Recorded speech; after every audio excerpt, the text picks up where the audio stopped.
Narito ang iyong pang-araw-araw na horoscope para sa Gemini para sa araw ng March 3, 2026. Sa pagbubukas ng araw na ito ng March 3, mararamdaman mo ang isang napakabilis na agos ng mga ideya na tila ba walang humpay na bumubuhos sa iyong isipan at nagbibigay sa iyo ng bagong sigla upang makipag-ugnayan sa mga taong nasa paligid mo. Ang mga planeta ay nagbibigay sa iyo ng pambihirang talas ng dila at liksi ng isip upang maipahayag ang iyong mga saloobin sa paraang talagang nakakaakit at nakakaaliw sa sinumang makikinig sa iyo sa bawat pagkakataon na mayroon ka.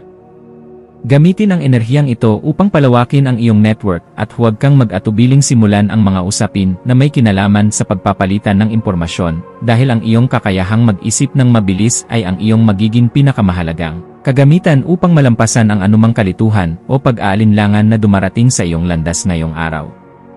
Pagdating sa iyong karera at mga tungkulin sa trabaho, ang petsang ito ay nagdadala ng isang mahalagang pagkakataon kung saan ang iyong galing sa multitasking at ang iyong kasanayan sa pakikipagnegosasyon ay lubos na mapapahalagahan ng iyong mga kasamahan at ng mga taong may mataas na posisyon sa inyong kumpanya. Mapapansin nila ang iyong masigasig na pagtatrabaho lalo na sa mga gawaing may kinalaman sa pagsusulat, pagtuturo, o pagbibigay ng presentasyon na nangangailangan ng malawak na bokabularyo at malikhaing pag-isip upang makuha ang atensyon ng madla.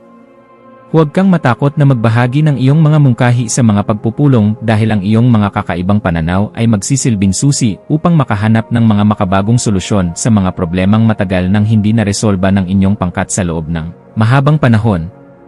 Sa usaping pananalapi, ang araw na ito ay humihingi ng isang matalinong pagsusuri sa iyong mga naging transaksyon at sa mga balak mong gastusin para sa mga gadgets o kagamitan na may kinalaman sa komunikasyon upang masiguro na hindi ka lumalampas sa iyong itinakdang budget. Para sa buwan,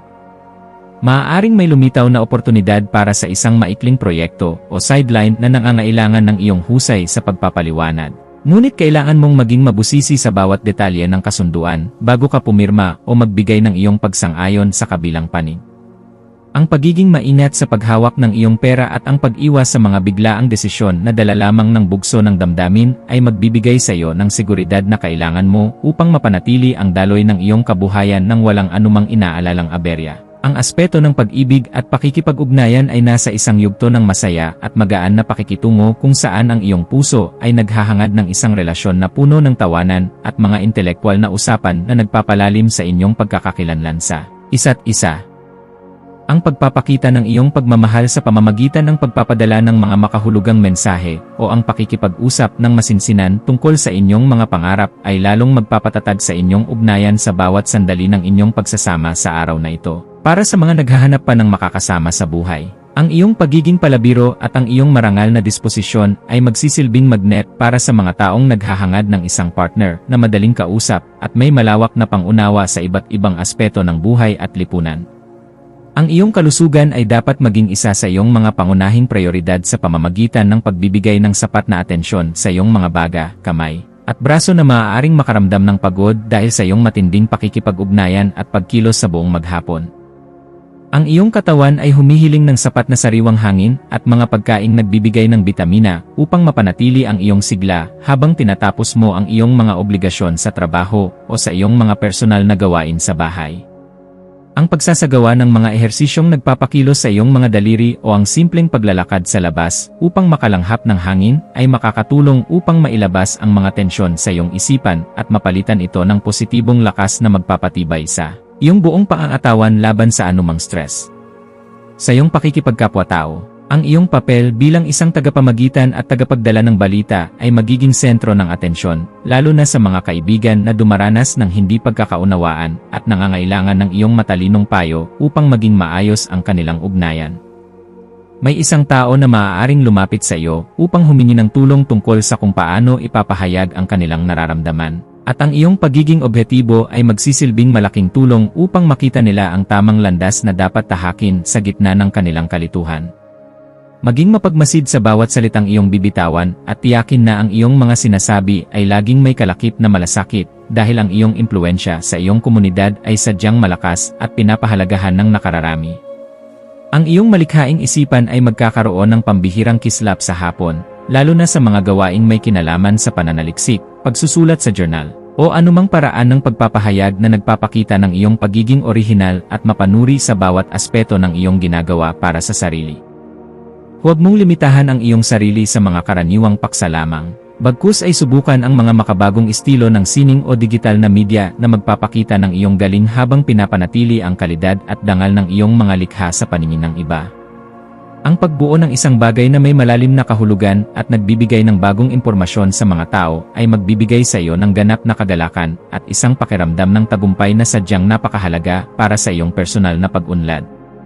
Para sa pamilya, asahan ang isang kaganapan sa loob ng tahanan na mangangailangan ng iyong pagiging mahinahon upang maging maayos ang takbo ng inyong samahan sa kabila ng mga posibleng ingay o gulo na dala ng mga magkakaibang opinyon tungkol sa mga plano sa hinaharap.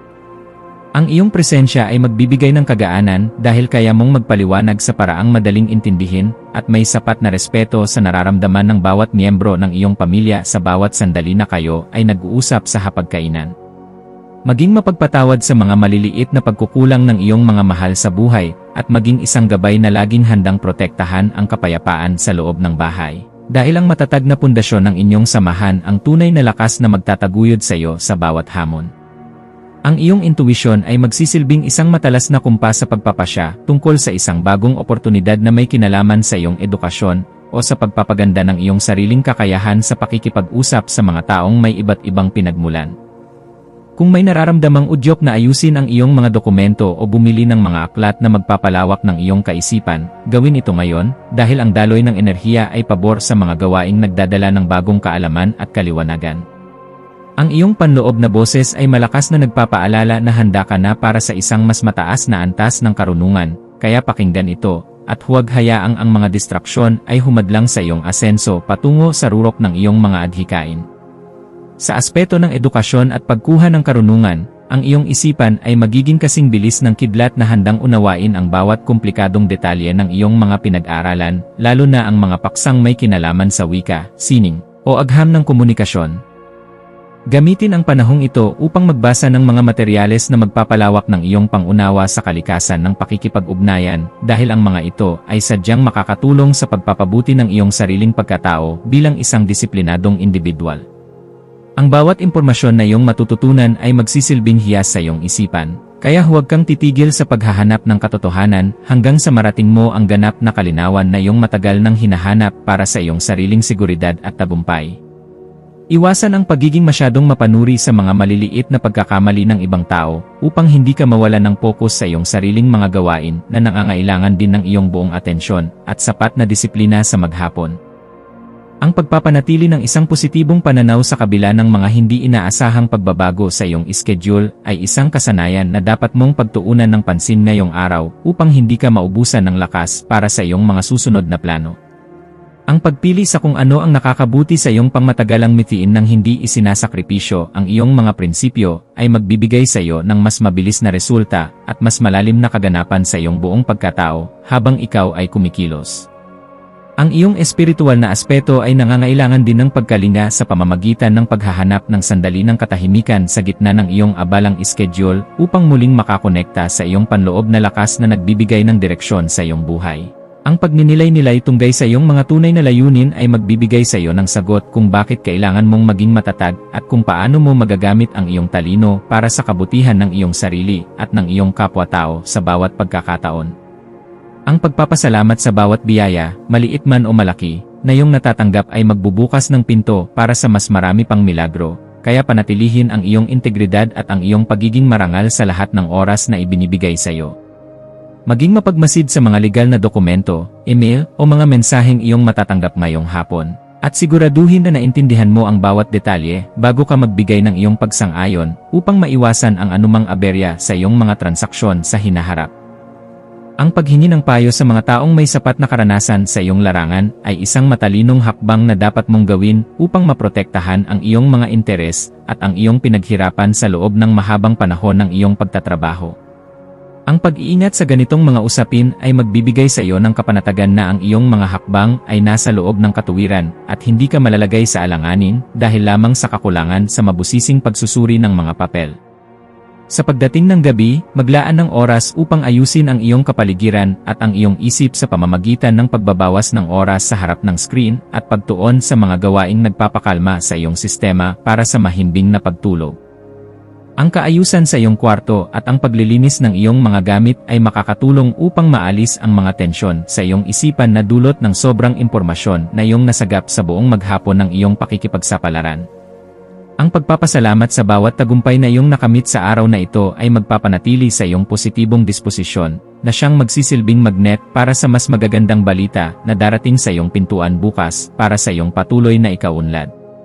Bilang huling payo para sa iyo, laging tandaan na ang tunay na lakas ay matatagpuan sa pagkakaroon ng isang mapayapang puso na laging handang umunawa sa sarili at sa ibang tao nang walang paghuhusga sa bawat sandali ng iyong pagkilos. Manatiling nakatutok sa iyong sariling landas habang nagpapakita ng malasakit sa mga taong nasa paligid mo, dahil ang kaganapan ng iyong pagkatao ay matatagpuan sa pagbabahagi ng iyong liwanag ng may dangal sa lahat ng pagkakataon na ibinibigay sa iyo. Hayaang ang liwanag ng karunungan ang maging gabay mo sa pagtahak sa daan ng iyong mga adhikain, at maniwala ka na sa bawat pagsusumikap mo, mayroong magandang bukas na naghihintay para sa iyong buong pamilya at kinabukasan. Ang iyong mga maswerteng numero para sa araw na ito ay 5, 14 na, at 23. Ang iyong maswerteng kulay ay dilaw o pilak na sumisimbolo sa talino at kalinawan ng isip. At ang maswerteng gawain para sa araw na ito ay ang pagsusulat sa iyong journal, ang pakikipag-usap sa isang matagal nang hindi nakakausap na kaibigan, o ang pag-aayos ng iyong mga libro at dokumento upang magkaroon ng mas maayos na daloy ng impormasyon sa iyong pang-araw-araw na buhay.